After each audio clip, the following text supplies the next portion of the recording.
À la gare routière d'Adjamé, le vacarme des moteurs se mêle aux cris des apprentis. Les bus entrent et sortent comme des vagues pressées, emportant avec eux des destins incertains.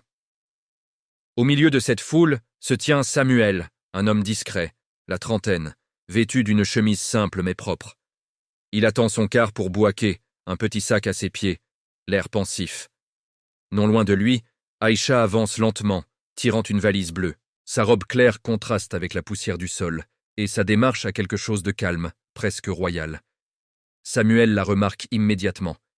Il hésite un instant, prend une profonde inspiration, puis s'approche.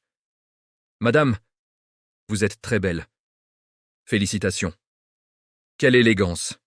dit-il d'une voix sincère, sans la moindre insistance. Aïcha s'arrête, surprise. Elle le regarde quelques secondes, puis un sourire timide se dessine sur son visage. « Merci, monsieur, » répond-elle doucement. « Vos mots sont rares en un lieu aussi bruyant. » À quelques pas, Moussa, un vendeur de journaux, observe la scène en hochant la tête. Il lance en riant. « Hé frère, tu as du courage! Ici, on court plus après les bus que les belles paroles. » Un peu plus loin, Clémentine, une femme d'âge mûr assise sur un banc, suit l'échange avec attention et murmure pour elle-même. Les plus belles rencontres commencent souvent là où personne ne les attend. Pendant ce temps, Ismaël, le chauffeur du car pour Bouaké, crie déjà les destinations, pressant les voyageurs. « Bouaké! Dernier appel !» Samuel et Aïcha échangent un regard.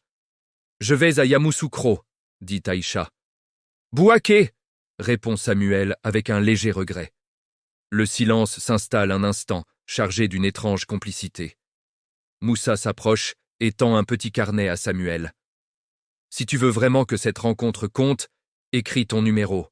Le reste appartient au destin. » Samuel sourit, écrit quelques chiffres et les tend à Aïcha.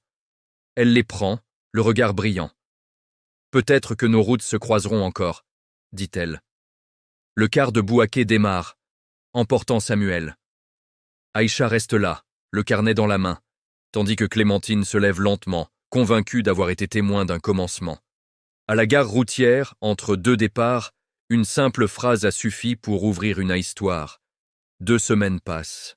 2 longues semaines rythmées par les départs et les arrivées. Mais pour Aïcha et Samuel, le temps semble suspendu à un simple appel qui tarde.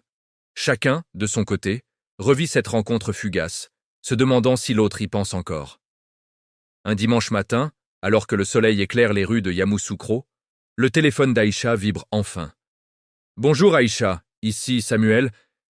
Je ne sais pas si vous vous souvenez de moi, la gare d'Adjamé. » Elle sourit avant même qu'il ne termine sa phrase. « Bien sûr que je me souviens, » répond-elle.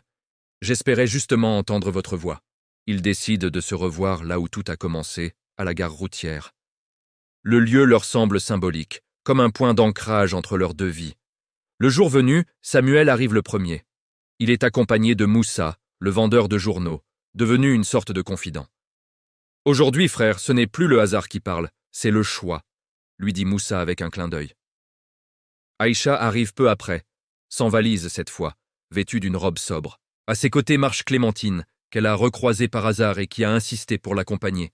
« Une femme ne va jamais seule vers ce qui peut changer sa vie, » avait-elle déclaré. Quand leurs regards se croisent, le bruit de la gare semble s'estomper.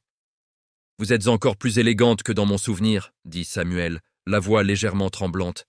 « Et vous » répondit Aïcha, « vous avez tenu parole. » Il s'assoit sur un banc, là même où Clémentine était la première fois. Ils parlent longuement, de leurs enfances, de leurs rêves, de leurs peurs. Samuel confie son désir de monter une petite entreprise à Bouaké. Aïcha parle de son projet de reprendre ses études. Ismaël, le chauffeur, passe devant eux et lance en riant « Alors, cette fois, personne ne rate son car ?» Ils rient ensemble, comme de vieux amis. Puis Aïcha pose doucement sa main sur celle de Samuel. « Peut-être que cette gare n'est plus seulement un lieu de passage, » dit-elle, « mais un point de rencontre. » Samuel acquiesce. Ils se lèvent, décidés à marcher ensemble hors de la gare, laissant derrière eux le vacarme des moteurs. Pour la première fois, aucun bus ne les presse. Ils ont trouvé une destination commune. Les jours qui suivent cette seconde rencontre sont différents. Ils ne se contentent plus d'appels rapides, ils prennent le temps. Le temps de se découvrir, de se parler chaque soir, de se confier sans masque. Samuel fait souvent le trajet Bouaké-Yamoussoukro. À chaque arrivée, Aïcha l'attend, un sourire tranquille aux lèvres. Moussa, toujours fidèle à son poste, les taquine. « Voilà les amoureux de la gare. Bientôt, on racontera votre histoire aux voyageurs. » Clémentine, devenue une sorte de mère bienveillante pour eux, observe leur complicité avec fierté. « Quand deux cœurs se trouvent sans se chercher, disait-elle, il faut savoir les laisser marcher ensemble. » Les mois passent. Aïcha reprend ses études comme elle l'avait rêvé, soutenue par Samuel. De son côté, Samuel lance enfin sa petite entreprise. Les débuts sont difficiles, mais Aïcha est là, présente, encourageante. Un matin, Samuel demande à Aïcha de le rejoindre à la gare d'Adjamé. Elle arrive, surprise de le voir si élégant, entouré de Moussa, Clémentine et même Ismaël. « Pourquoi tout le monde est là ?» demande-t-elle, émue. Samuel prend une profonde inspiration et s'agenouille légèrement devant elle. « Parce que tout a commencé ici, dit-il, à la gare, avec une phrase simple, mais sincère. Aïcha, veux-tu continuer ce voyage avec moi pour la vie ?» Les yeux d'Aïcha se remplissent de larmes. Elle hoche la tête, incapable de parler, puis répond d'une voix tremblante. « Oui, Samuel, oui. » Les applaudissements éclatent autour d'eux. La gare, témoin de tant de départs, célèbre cette fois une union. Les bus continuent de partir. Mais pour Aïcha et Samuel, le plus beau voyage vient de commencer. Au milieu du bruit et de la poussière, deux vies se sont trouvées pour ne plus jamais se quitter. L'année suivante, Aïcha et Samuel se marient lors d'une cérémonie somptueuse à Abidjan.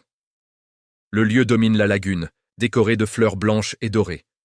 Moussa, en costume impeccable, n'en revient pas.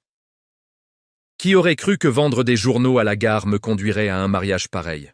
Clémentine bénit le couple avec des mots puissants, tandis qu'Ismaël klaxonne joyeusement à la sortie de la cérémonie. Aujourd'hui, aucun retard, seulement un grand départ. Après le mariage, la vie leur sourit. L'entreprise de Samuel connaît un succès fulgurant.